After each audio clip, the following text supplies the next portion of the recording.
Hello, once again, Rob here. So I've decided to do a series of videos for the coming week on some things that are just a little bit different than the norm. Not looking at traditional comic books, just something that are a little bit different. Magazines, instructional things, just a variation of, we're still looking at comic book related stuff, but just not the usual, a regular comic book format. I thought a good one to start out with, how to draw comics the Marvel way. Man, this was like, in a way, as a young man trying to learn how to draw, this was like the holy grail. I don't remember if I'd heard of it first and sought it out, or if I just came upon it somewhere. I honestly don't remember where I got it from. Or like I said, if I knew about it before seeing it, or if I just saw it on the shelf and I'm like, oh, I need that. So for this, it might be a little bit less interesting of a video if you're just kind of a reader of comic books. But if you're someone who is a maker, you write, draw, are creative, this might be a little interesting for you. Just thought we'd kind of give it a look over. There's a lot of really good information in here. There's a lot of really neat stuff by Stanley, John Buscema. That's awesome. So the copyright on this is 1978. So this was published a year after I was born. So that gives an idea of how old it is. But certain artistic things are just, they never change. Art, storytelling elements and how to draw and perspective and figure drawing and all that type of stuff. So basic table of contents, a preface by Stanley, 1977. And they always have these chapter images showing, something that kind of, a drawing that kind of introduces you to what's about to come into the book. And it's funny, as I was looking at this, and I'm like, everything in this drawing I have sitting right with me right now. Obviously, like the table there, I'm sitting my ass in a chair. I've got a light, a drawing pencil. Obviously, I have pencils to draw with.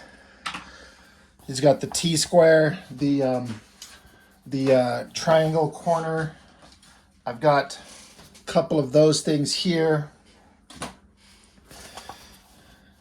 Bottle of water, or a bottle of water and a jar to kind of hold your things in.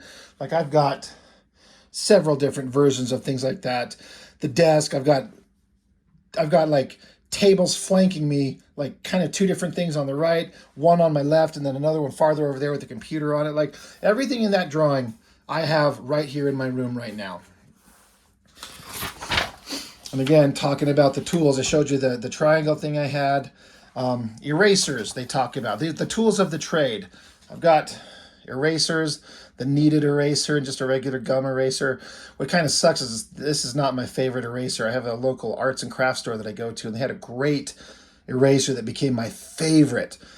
And just one day they stopped carrying it, and I can't remember the name of it for the life of me, so I can't even look it up, but I'm really bummed out. So this is kind of like the next best thing. Bottle of ink, literally, right there. Dr. Phil Martin's Black Star matte. That's my favorite. I learned that from watching a video with professional comic book inker Jonathan Galapian, who does a lot of work over Greg Capullo on Batman stuff. He mentioned this, and I tried it, and that became my go-to. Like this bottle is almost empty. I got my next one ready to go. So yeah, here to talk about pencils. I showed you that I've got my pencil, then it's got the inking tool, the Hunt 102, the classic, and then a brush. Got them all. And these are the tools that I actually use. Just right there. Put these guys away. This is interesting. Pins, handy for keeping your illustration paper from slipping from the drawing board. Would say whoever it might. Why do I need a drawing board? I've got a table. I don't get that. T-squares and rulers. Got that glass jar full of water. I mean, I've got two. They're not glass, but they're little plastic cups of ink water. You know, I was just using this just a little bit ago. Did a drawing, which is why I've got ink on my finger, as always. Rags, I have this ink compass. I get conceptually how it works, but that looks so goddamn impossible to use. How else are you supposed to draw circles in ink? Yeah, this ancient dinosaur tool, I don't know how that is. I mean, how many hours of practice you have to put in to make that work, but I certainly don't need that difficult thing anymore. And here it just goes into some kind of breakdown of the language of comic pages. A splash page, open letters, blurbs, titles, panels, gutters, sound effects, thought balloons, dialogue balloons, bold lettering, pointers, credits, indicia, captions. You know, that's all good and fine. Then it gets into some terminology as far as when you're drawing a page and you're like, say you're reading a script on how to draw. It talks about close-ups, medium shots, long shots, bird's eye views, worm's eye views, silhouettes. You know, some of these obviously like a bird's eye view, like you're doing an image where you're in the sky looking down, or a worm's eye view where you're something on the ground looking up. You know, it's pretty self-explanatory, but giving little examples of all that. Chapter 2, the secrets of form, making an object look real. So this gets into stuff that, as far as I'm concerned, is like basic, like junior high and high school beginner art stuff. And it's value. If you draw, you have to know how to do the basics on how to construct objects. You don't sit down. I see a lot of guys who are in art classes, or I remember art classes. The people like myself who were actually interested in art, we kind of understood the need to construct things, although you still need to be taught the idea. But a lot of guys who were not actual artists but were trying to just take the class, they didn't want to do the construction part of it. They wanted to go straight to the final drawing. Like they wanted the first line that they put down to be the only line that they put down. They didn't understand that you have to like build up your drawing from nothing. It's kind of what they're showing here, like how a gun or a car are just basic boxy shapes and cylinders. Cubes and cylinders is basically what everything is constructed from, in a very basic sense. How a basic human figure is just broken down into like a cube shape as the upper body, and some cylindrical shapes are just like legs, calves, arms, forearms, and then just taking these basic shapes, and if you just put a dark side on one of it, it instantly gives it like the indication, the first steps of thinking that the illusion that it's like a three-dimensional form. I remember being in 6th grade, junior high, and the art class I took, the art teacher had pages from this book, like on a way where she could project them up onto the wall. And that might have been one of the first places I saw this, or some of these pages from that art class, because even though it's full of superhero stuff, the instructional stuff on basic perspective was very useful. The power of perspective. And again, this is like basic beginner level art class stuff. You have to know how to like just do a basic box. So they teach you the concept of you got to have a horizon line and 2 vanishing points, and then with the ruler just start bringing the lines out, and then you do your verticals is where, you got your horizontal, but you get your vertical lines. You can create a cube that's suddenly 3-dimensional and it's accurate, and you can have it below the horizon line, right on the horizon line, or above it. And that's just your basic understanding of how to start to do like a cityscape is this way. But it gets tricky when you have to like understand that like the closer you bring these 2 points together, it's like the closer this object comes to the camera, and the more extreme that perspective becomes. Or sometimes this cube, like this is like split evenly, basically the distance here. But what if this vanishing point was here? Then suddenly it pushes this vanishing point way over here, or sometimes off the page into your neighbor's yard. It's so far out there that you can't even put the anchor point on the paper. So then you start, well, how the hell do I get the perspective if I can't put the anchor points on the page? And there's different ways. A lot of people do digital. Obviously, I don't. But there's ways to do it. Like if you've got your paper, it's kind of hard to explain, where you set your horizon line, but if your vanishing point is way off the page, you take like a ruler and do little evenly spaced marks across one side and then across the other, and you like make this side quarter-inch marks, and this side like half-inch marks. So the spaces are smaller over here, but slightly bigger over here. And then you just connect each one going up. And then each time you go up, it starts going at a bigger and bigger, more correct perspective angle, where your vanishing point would be way off the page. You can't put a ruler way over there, but you can kind of do that by putting some marks on the page and then just repeating it on the opposite side. It's kind of tricky. I don't know if that makes sense, but that's one way to get some basic perspective going when those vanishing points are way off out in the middle of nowhere. And then just taking that basic concept that you learn, boom, you just start doing it and creating cityscapes. What's funny is I look at these, and I'm completely guilty of this, and I hate drawing cityscapes. It's hard, it's tricky, it's time consuming, and it's not as fun as drawing Spider-Man or Thor, but you got to know how to do it. And it's hard. I'm no expert by any means, but I do understand. But I know a lot of beginning artists will get this, and then that's all they do. They're like, I did a city, but then they're wondering why it looks devoid of life. And then they'll just put like a little rectangular shape for a door and then a window or two.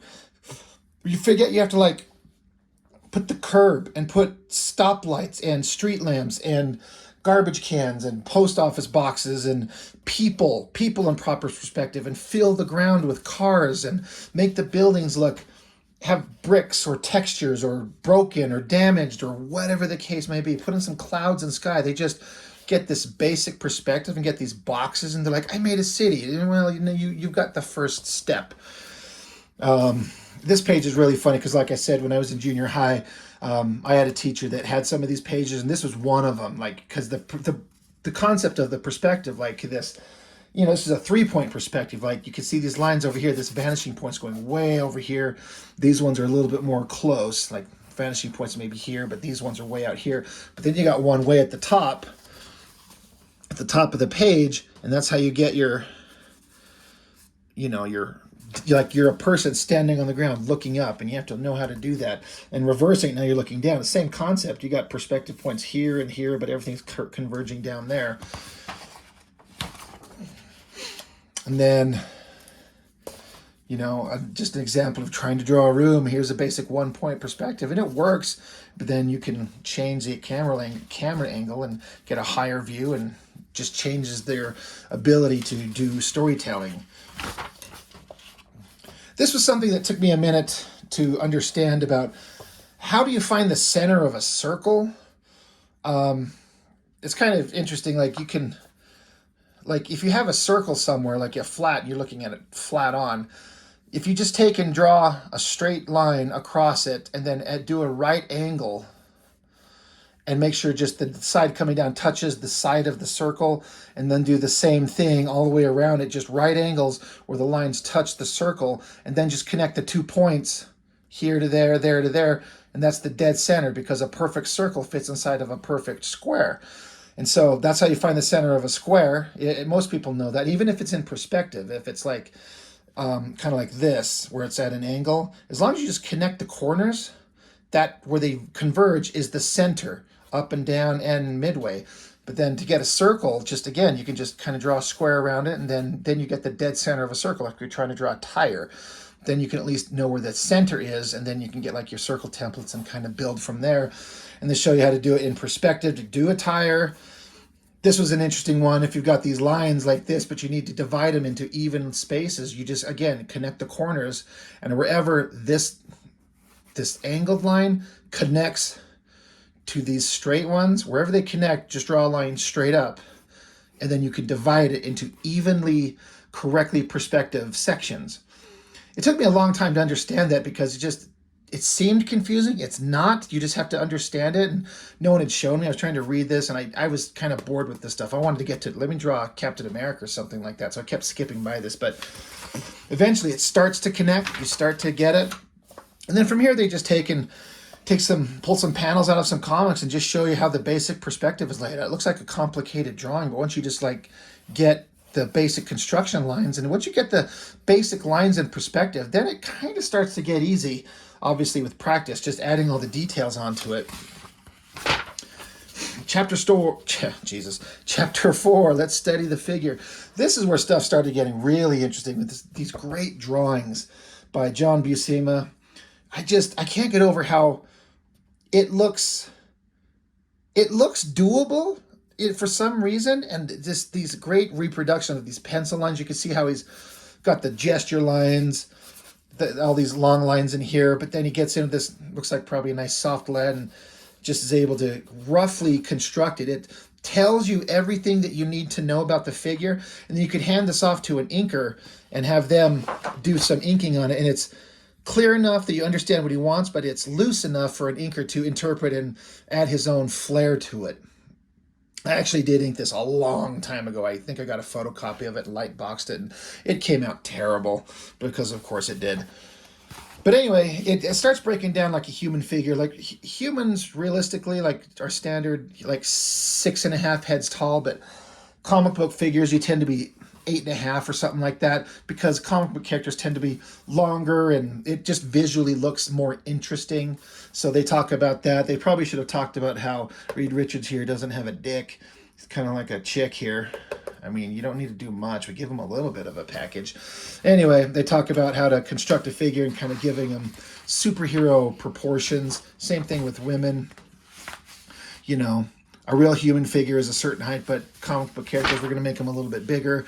They talk about making the figures normal looking dude here, but then you put a big Captain America, a muscular guy, looks more imposing, or taking a basic drawing of like a villain, and that's fine, but then add some flair, like get the expression a little bit more intense, with the hands more dynamic, get his little dress flaring, his cape flaring. It's fine, but then you can do a much better version of it. And they talk about how to amp it up and make it just look dramatic and awesome. Showing how to break down some of the more oddly shaped characters into just basic shapes. They're not normal looking human figures, but they're just kind of round football type shapes. Just circles. This is what you have to do first. I know a lot of artists that I would watch, they don't understand the concept. We're going to get into it back here some more. In fact, right here. Let's draw the figure. Another great drawing of Thor. It's this artist, John Buscema. He's so damn good. But this method of stick figure, this is how exactly how I used to, or in fact, in a lot of ways to this day, would do the stick figure construction. You have to get the first step. This is what I was saying just a minute ago. I'd see a lot of artists, they want to draw the figure and they want to, I consider drawing a figure kind of like building a house. You can't put the paint on first and add your furniture and all your decorations before you build the fucking house. You have to put in the basic skeletal framework. You have to build the framework of the home. You have to put the walls on it. You have to do all the wiring and shit. You have to build it from the ground up. The same thing with figure drawing. You have to start with the very sketchy, loose stuff. And this is where you get your gestures and your movements and your motion.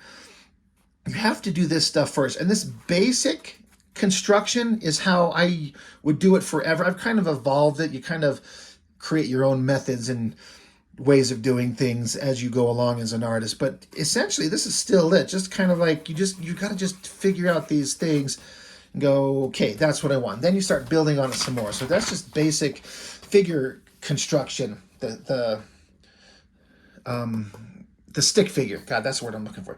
You create a stick figure, and then you start making these simple lines, like filling them in with like cylindrical shapes to give it a little bit of mass. Yeah, and you have to understand what you're doing. That comes back to those shapes, those cubes and the circles in perspective. You're kind of doing the same thing here. You have to understand that this is like a cylindrical shape, and you got to understand the three-dimensional form of it, having one coming towards you and the other one going back a little bit. Once you start learning this, then you can finish it up into a nice finished drawing. Same thing, they're just kind of demonstrating the same thing across the other page. Another method of doing things, this is a little bit closer to what I do. They call it a scribbling, which is just exactly what it means. You just kind of sit down, you just kind of scribble really quickly what you're going for. I think the faster that you go, the looser you keep it, the more you get a loose gesture that's closer to what you want. The more you slow down and be really particular about it, the less energy and life you have in your drawings.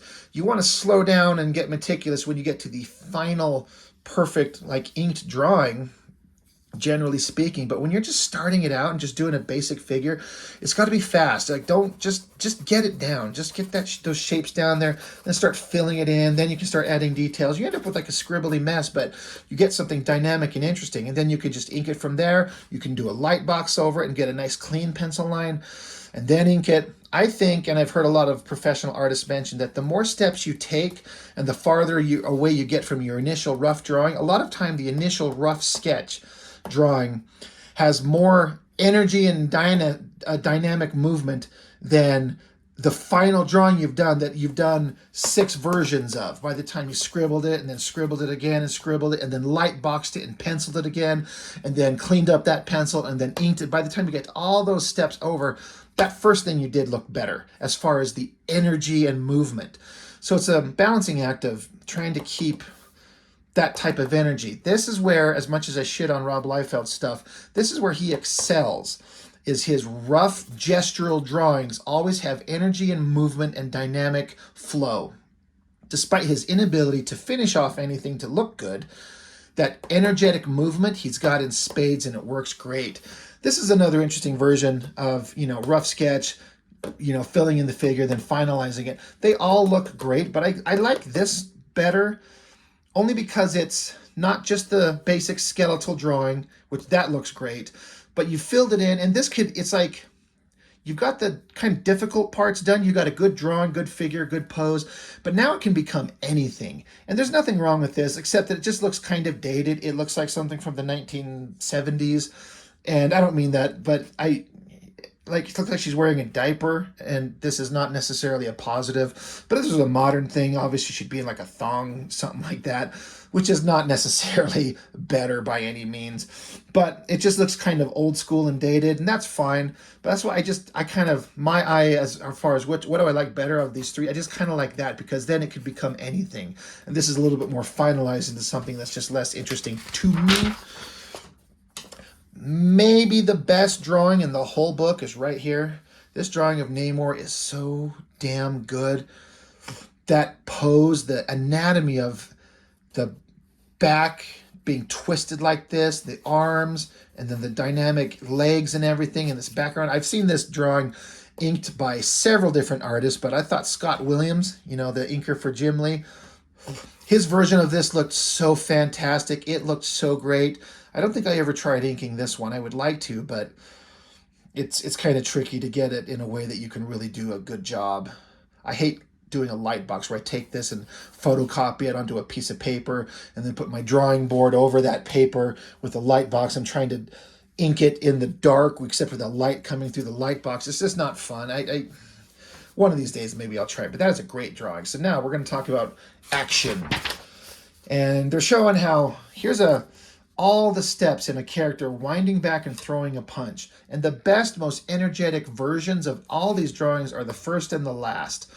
Winding back, winding up that punch and then throwing the punch. And everything in between, especially the midpoint, gets kind of boring, but you want these extreme versions. And they're showing, again, doing these very basic gestural drawings. Like, I got to have a guy throwing a punch. So just head, and he's swooping, and that quick gestural drawing is how you get energetic stuff, but you got to get that gestural drawing first before you can start doing the finished drawing. Again, this is just stuff that can only be done through practice.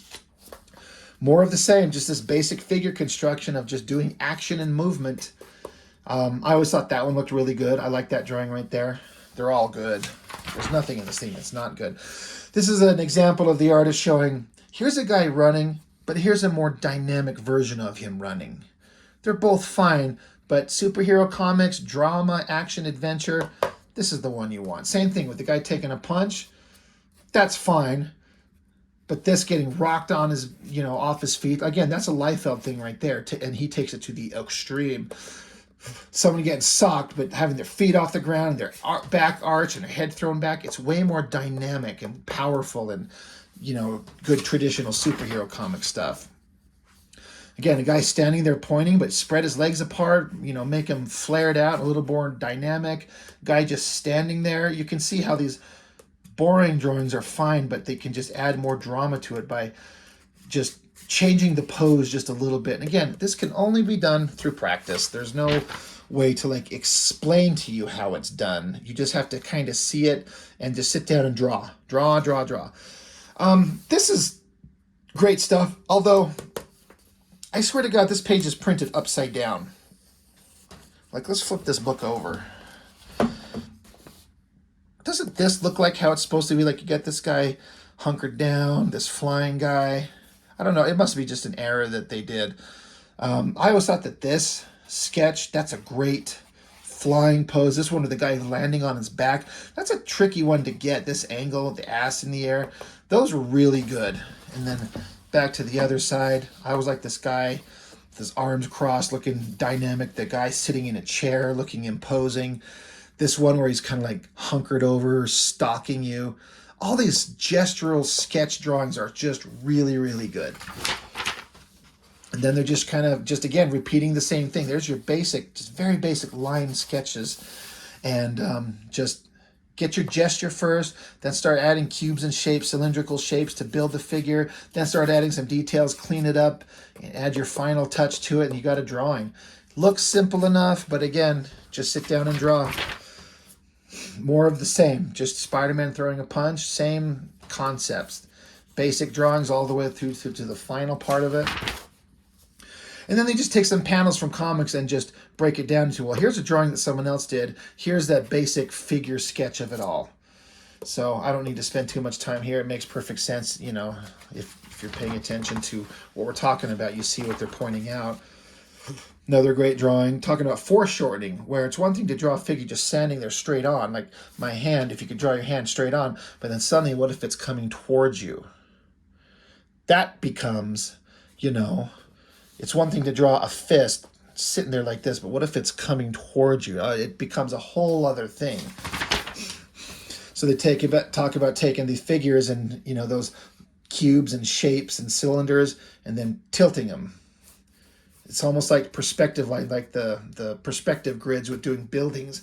Everything kind of lines up to keep the knees in line and the hips and the arms and the elbows and the shoulders. Like if you try to draw, like this is a low angle view, but then as it goes up, you got to keep things, the shoulder line straight. If a character's just standing there straight, like if you have, low angle shot like this, but then you have the shoulders still straight like that, it's going to look weird. And you may not have been like, what the hell did I do wrong? Again, this is just more, you just have to sit down and draw. I love all these like boxy construction figures. Almost looks like a robot, and he's kind of cool looking. The jumping pose, the flying pose, they're all great. And again, taking more panels from comics and just breaking them down to those basic figures in perspective. How, you got Magneto standing here, but there's a perspective point back here, and everything is kind of connected to it. Just more of the same. That's always been a great drawing. That's a hard pose to do. Any character lying on the ground and coming towards you, it becomes tricky. That is such a fantastic drawing. Love this head. It's so great. And again, these are more construction methods that I've incorporated into my drawing ever since I got this thing I must have got this thing when I was 13 or 14 years old. And a lot of the basic methods of constructing heads are still ways that I do it to this day. They're showing how to break the head down into like basic eye line, nose, mouth, and then how you can kind of break it all down. This is something I've talked about on a separate video where I was talking about how with Rob Liefeld and how much he sucks, and drawing the human face straight on is the easiest version. Drawing him at weird different angles and ups and downs and sides are hard. And so that's why I think he draws so many straight on face shots. And this is stuff that you can be taught. Like, even if you're not a great artist, art is not your thing, you can still be taught to do like an oval and then split it and put eyes at a certain distance and a nose and a mouth and come up with something that's not too bad. So they're just breaking down the face, get into more finished artwork from other artists. This is stuff I have a hard time with. There's like the cartoony caricature type stuff, the exaggerated expressions. McFarlane excels at this type of stuff, for example, and I struggle with it. I tend to want to draw in more realistic, realistic kind of proportions, and so doing these exaggerated things, this is not easy for me. I don't care for the Mole Man as a character, but as a piece of artwork, all of this stuff looks great. But I love that, love that. Even Juggernaut's looking awesome. That's some great drawings. Getting into the female face, and again, this kind of construction method of the head, where it's just kind of like an oval, and then you do like the jawline, and the jawline basically splits that oval, and then you got the ear here. This is another interesting thing. I've always thought, like these side views where they take these steps and doing this head construction to get to a final drawing. The same thing I was talking about that standing figure a couple pages ago, where I thought the rough sketchy version looked better than the kind of dated final version. I know that kind of sounds stupid. It's obviously a fantastic drawing. I actually kind of like this. It almost looks like a Mark Silvestri face, like these kind of sharp features on the nose and the mouth. It looks like a Mark Silvestri face, and I kind of like that one. But it's also partially because it's rough and unfinished, so it could be anything. So it is everything until you finally take it to its final form and it becomes what it is. But sometimes these rough drawings are interesting in that shape. I do this a lot of times where I'll be sketching and just screwing around, and I'll get like a rough sketch drawing, and then I get to a rough version of it that I like so much. I'm like, if I take this any farther, I'll fuck it up and I'll lose this cool thing that I have. And then I just stop drawing. And that's stupid because you don't train yourself to take it to the final level. Because I'm like, I like this rough gestural drawing I did. It's perfect.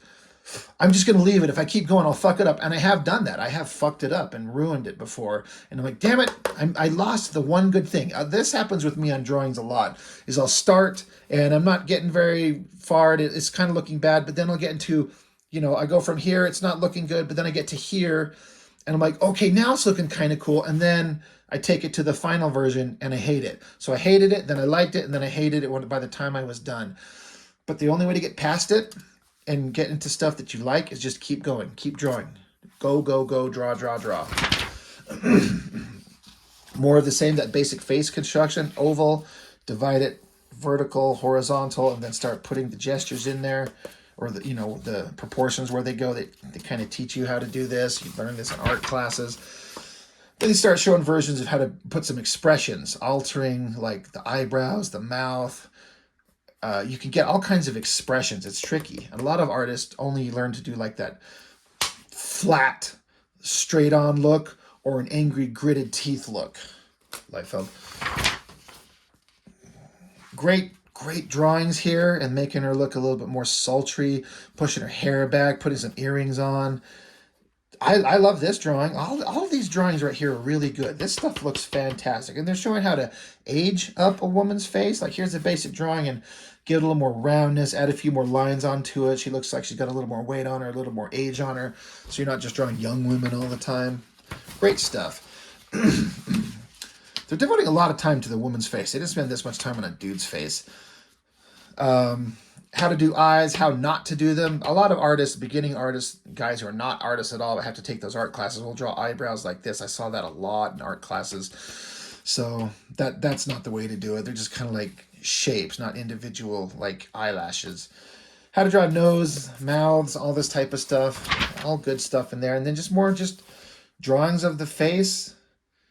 I always liked that one there and that one there. Those are like my favorites on this. And then just more breakdowns of good drawings there. Composition, talking about how to compose a page, drawing a sequential page is difficult because you got to have a full page. You got individual panels, and all the storytelling in the panels has to make sense, has to be clear. It can't be cluttered, and you have to leave room for the words to fit in there. It's a complicated thing. It's difficult to learn, and honestly, as I've said, the only way that you get good at it is you just have to keep practicing. But this is just showing you, like, here's a page and here's what they put into it, but then they do like a really rough basic drawing of it and shadow, and like, here's the composition of it. This is the focal points of the drawing. This here, and then a single shape there. And so you just have to look at it. Is it clear? Does it make sense? I'm not a good teacher in that respect. I can't really explain it. It's difficult. You have to look at artists that do good work. I observe film. There's some movies that have just amazing cinematography. And if you just look at each still frame, one that always comes to mind was that Tom Cruise movie, The Last Samurai. There were just scenes upon scenes over and over where every frame of that movie was just a beautifully composed shot. It was just like, holy shit, this is so beautiful. I could go on about that one forever. This is a very informative thing. They talk about giving things drama. They take like a basic drawing. Here's Doctor Strange walking into a room. It's fine. But then if you switch the angle, have it low looking up at him, tilt it this way, it suddenly becomes more, the scene has a sense of urgency and impending drama. Same thing here. Jameson like yelling at Spider-Man on the phone. That's fine, but if you change the angle, it looks more intense. Dr. Doom standing here pointing, pissing and moaning about whatever. It's fine, but look how you can just add the drama and dynamic interest to that. So this was very instructional to me because, like, if I would be able to produce that drawing when I was hell, fuck it, today, if I could produce these drawings, I would be happy. But then they show you how you make it look more dramatic, and you're like, oh, I get it. I totally understand. It's very clear. Here's another breakdown of drawing an entire page. And so the artist, John Buscema, drew a basic plot. They had a plot here, and he drew it. The Avengers, you got Iron Man, Captain America, Vision, and some big monster bursts through the wall. The Avengers look, spring into action. Iron Man takes a punch, monster picks him up, and the other Avengers are like, oh shit, we got to save Tony Stark. He's the money guy. We can't let him die. Everything here is kind of fine. But how can you punch this page up? This is, again, it was very informative to me. So panel 1, monster bursting in. You see the guys? Well, he just switches it up and just have the monster bursting in. Panels tilted to the side, rubble's exploding everywhere. Great. This other page where, like, the Avengers they're looking, that's fine. But this is my favorite variation on the panels, I think. Going from that to that. That is so great. This Tony Stark up front, this angle on them. That's such a great advancement over that. I love it so much. Avengers running into battle, just a little bit more dynamic and interesting. This punch that Iron Man's doing, so powerful, so energetic. Look at this boring thing. It works. It's fine. And then monster picks up Tony. Kind of the same basic drawing, but just a little bit variation. It's more dramatic, and then the Avengers freaking out. Very instructional, very interesting how to make a dynamic page. Again, this is the type of stuff you learn that to give your pages more energy and drama and action. This is another version where I think less severe than the other one, where the one we just looked at, where the first page was very boring and the other page was way more dynamic and interesting. This is supposed to be the same thing. I actually think both work. But the choices in the advanced page, add more drama. Like two guys standing here talking, cigar guy points, and then he's thinking, talking, conversation continues, more conversation, and one guy walks out and leaves. Every one of these drawing works. It's fine. But I like this variation from that one to this one. I've always loved this drawing. This is so hard to do, drawing a regular human dude and then put like a suit jacket on him, getting the folds and all this stuff right. That is hard to do if you don't sit down and look at real shit and learn it and practice it. That's a perfectly good drawing with the drama. Look at the difference between the two. This high angle looking down, just more dynamic. And then this whole thing, this is kind of boring, but look how you just draw like the guy's hand holding a cigar as the other dude walks out. Simple storytelling, dramatic, interesting storytelling. Both work, but this is way more interesting in my opinion. Chapter 10, draw your own comic book page. So I never actually tried this. I knew that it was way out of my league, but they have a basic plot of, let's see, there's a different one coming up. Silver Surfer and Spider-Man. That comes up later, but this is Captain America and Nick Fury against the Red Skull. Just showing like the basic, like here's their rough sketches of everything, filling it out, making it dramatic and dynamic and everything, and then drawing your final page. And it all looks great. Like there, I got no complaints about any of that. Here's the one, the plot. Spider-Man out to get revenge against a Silver Surfer, finds him on a rooftop. Surfer warns Spider-Man to stay back. In order to show Spidey means business, Silver Surfer mildly zings him with a teensy cosmic bolt. Spidey, having been knocked off his feet, decides to fight back. Spider-Man zips some webbing around the Surfer, catching it around his ankles. The Surfer, wrapped in Spidey's webbing, loses his balance and topples off the roof. So that's a basic plot. They give you this.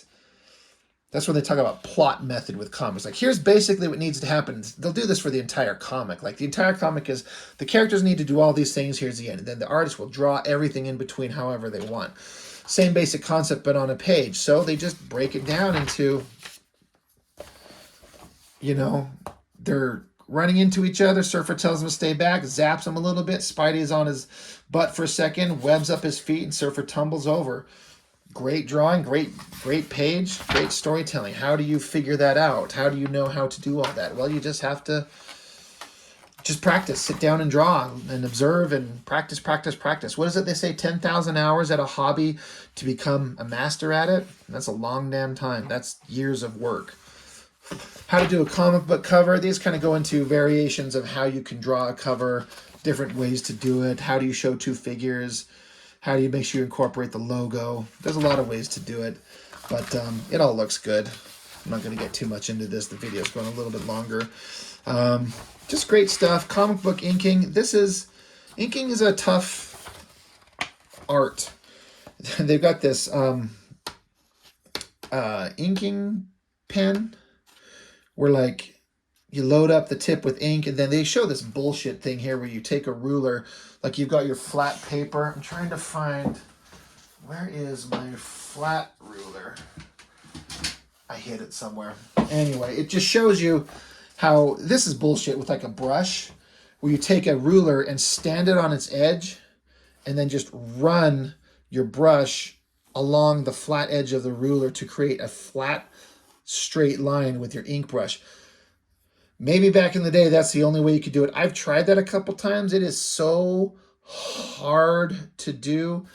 You find other ways to do it. And they show different kind of inking techniques, textures you can get from your brush. There's actually, this looks very old school. There's some different things that you can do, but the concept is the same.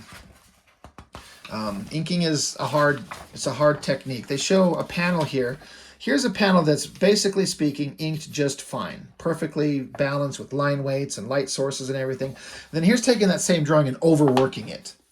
Too many lines just everywhere.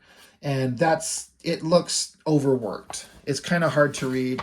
It's not great. Then taking that same drawing and in their basic point they're getting at is that it's underworked. There's not enough variation in line weights. Now, in my opinion, the overworked drawing is definitely a mess.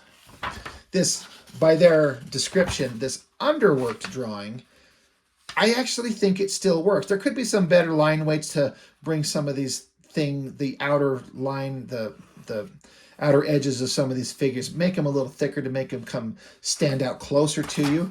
But in a way, this thin line kind of thing, if once it's colored in, would actually work just fine, I think. But the point they're making stands. And then they just go on to show some more techniques of inking and shadows and lights and how here's a finished drawing, but when you just break it down to its basic shapes, there's the shadows and the lights. It's just all more, like I said, it's just more practice to understand what's going on here. And so that's what all this stuff is. And then they wrap it up just talking about, hey, ultimately there's no better instructional way of learning than just doing. Sit down and draw. Get out your little French artist caps.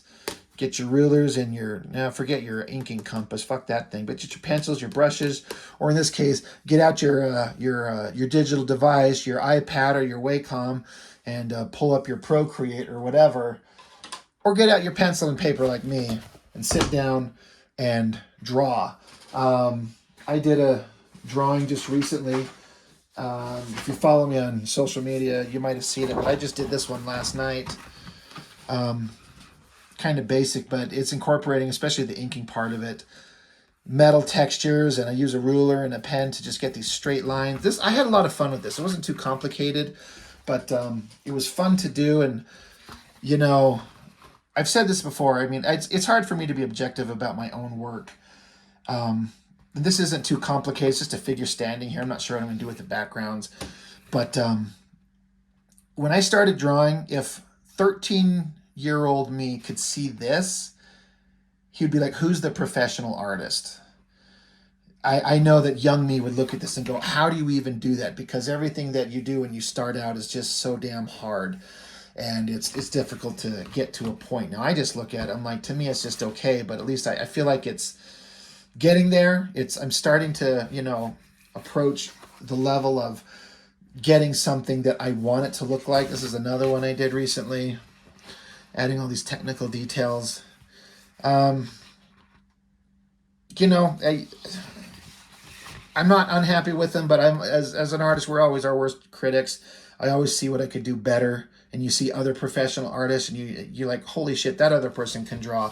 And you go back and look at your own stuff, and you're like, I can't draw at all. So but you either can be defeated by it, or you can be inspired to get better and try harder and just keep going. And if you do, then you're an actual artist. You want to draw. And if you beat yourself up over how crappy your own work is, you're an artist. You are 100% an artist. Because I think if you're happy with your work, if you're completely content, you're like, I nailed it. It's perfect. It's perfect. That's possible, but I don't think that's a good mindset, because if you're content, you're not striving to learn, and you're not pushing yourself to get better. If you're like, I nailed it, I'm perfect, I don't need to get better. I have arrived. There's no such thing as arriving. You're never done. You never have learned everything. You are always learning. So anyway, that's the whole thing I've got for you there. Thanks for checking out How to Draw Comics the Marvel Way. A lot of good, valuable information in here, but it's not complete gospel with everything, but there is great, valuable stuff to learn in that book, and I recommend, if you're trying to learn how to draw, this is something I think you would definitely want to have. There's great lessons to learn in there. So, I guess that's all I've got for now. So, as always, thank you for watching. Thanks for joining me, and I will see you next time.